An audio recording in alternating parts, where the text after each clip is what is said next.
السلام علیکم۔ انڈیا پاکستان وار کے حوالے سے انجینئر محمد علی مرزا، مفتی طارق مسعود اور باقی سکالرشپ نے پاک فوج کے ساتھ اظہار یکجہتی کیا۔ انجینئر صاحب نے کہا، ہمارا آرمی چیف تو ایسا ہے جو اینٹ کا جواب پتھر سے دیتا ہے، وہ خاموش نہیں بیٹھے گا۔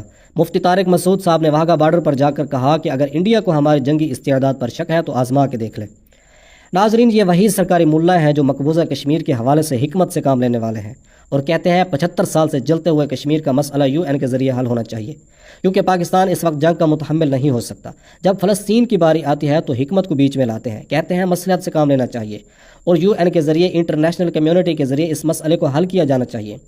اسی طرح اگر انڈین گجرات میں مسلمانوں پر ظلم کیا جاتا ہے، جھارکھنڈ کے کالجوں میں مسلم طلباء پر ظلم کیا جاتا ہے، تو بھی ان کو حکمت اور مصلحت یاد آ جاتی ہے۔ تو چاہیے تو یہ تھا کہ جب انڈیا نے پاکستان پر اٹیک کی دھمکی دی اور اب اٹیک کر بھی دیا، تو ان سرکاری ملاؤں کو یہ بیانیہ جاری کرنا چاہیے تھا کہ حکمت اور مصلحت سے کام لیا جائے۔ پاکستان کو UN میں، انٹرنیشنل کمیونٹی میں اپنا مقدمہ پیش کرنا چاہیے، لیکن پاکستانی ملاؤں نے کبھی اپنے منہ سے ایسی بات نہیں نکالی جو پاکستانی جرنیلوں اور حکمرانوں کے کانوں کو بری لگے۔ مسئلہ فلسطین، مسئلہ Kashmir, Indian, Chinese, Central Asian, روہنگین، مسلمانوں سمیت مسلم امت کا کوئی بھی مسئلہ ہو، ان سرکاری ملاؤں نے ہمیشہ یہی کہا کہ پاکستان کو مصلحت سے UN کے ذریعے ان مسائل کو حل کرنا چاہیے۔ اور اگر پاکستانی حکمرانوں نے ان مسائل پر UN کے اندر بھی کوئی مقدمہ پیش نہیں کیا اور سنجیدگی سے ان مسائل کے حل کے لیے کوشش نہیں کی، تو ان ملاؤں نے ان حکمرانوں اور جرنیلوں کے خلاف کوئی مذمتی بیان جاری نہیں کیا۔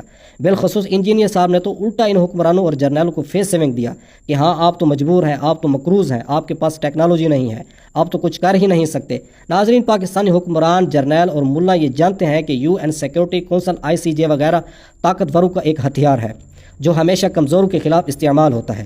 اس لیے جب پاکستان کی باری آتی ہے تو یہ کہتے ہیں کہ نہیں، ہم اینٹ کا جواب پتھر سے دیں گے، ہم اپنا دفاع کریں گے، ہم قربانی دیں گے، ہم لڑیں گے۔ تو میں پاکستانی حکمرانوں، جرنیلوں کی مسئلہ فلسطین اور مسئلہ کشمیر پر مجرمانہ سستی اور خاموشی پر لعنت بھیجتا ہوں۔ ناظرین، پاکستان اپنے الائز کی مدد کے بغیر 120 گھنٹوں سے زیادہ جنگ نہیں کر سکتا، کیونکہ سارا بجٹ جرنیلوں کے اکاؤنٹس میں پڑا ہے۔